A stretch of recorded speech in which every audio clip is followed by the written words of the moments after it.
In today's rapidly changing world, I'm seeing a growing number of children and adolescents coming to my office with mental health concerns.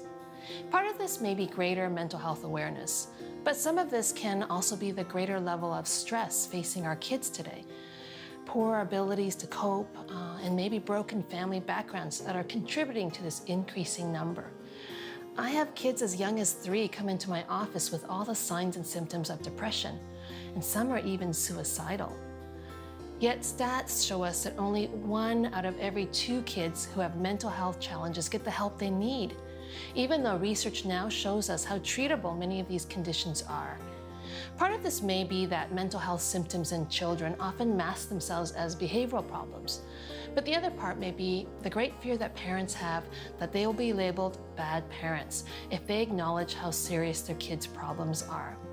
This is not to alarm parents who are watching this, but to help underline the importance of taking mental health concerns with their kids seriously, but also to encourage them to get help early.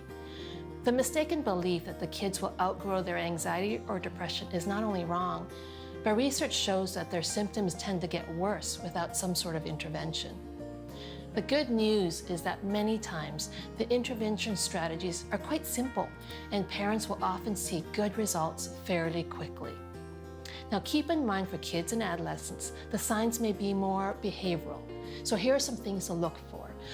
Changes in school performance, poor grades despite strong efforts, changes in sleeping or eating habits, changes in their ability to manage daily responsibilities, excessive worry and anxiety, or excessive avoidance behavior, for example, refusing to go to bed or to school, excessive complaints about physical ailments. Hyperactivity could be one, or persistent nightmares, or persistent disobedience or defiance, it's unusual, or frequent temper tantrums. Sometimes substance abuse, truancy, defiance of authority, and of course also prolonged negative mood and sometimes even a preoccupation with death. Now, if you're starting to see that your child may be experiencing mental health problems, the first thing you need to do is ensure that you get an accurate diagnosis, typically with a psychologist or a child psychiatrist. Remember, your family doctor is typically not trained to this level of diagnostic skill. So while they may be the ones to initially identify possible concerns, be sure to ask for a referral to a qualified psychologist or psychiatrist. Now, keep in mind that many of the symptoms I mentioned earlier could be for a number of different mental health issues. So the first step of accurate diagnosis is really important. Then look for a psychologist, a psychotherapist, or social worker who's experienced working with kids or adolescents. You want to be sure that they're skilled in a variety of therapy modalities that have been found to be effective with kids and adolescents, particularly nonverbal expressive therapies, such as play therapy or art therapy or even sand tray therapy. Don't be afraid to get references, and remember, it's important to consider your child and teen's preference as you look for a good fit. If your child is 12 years or older, remember that they actually have the legal right to make their own decisions about whether they want to attend therapy, even whether they want you involved, and whether they'll allow the therapist to communicate with you about their sessions.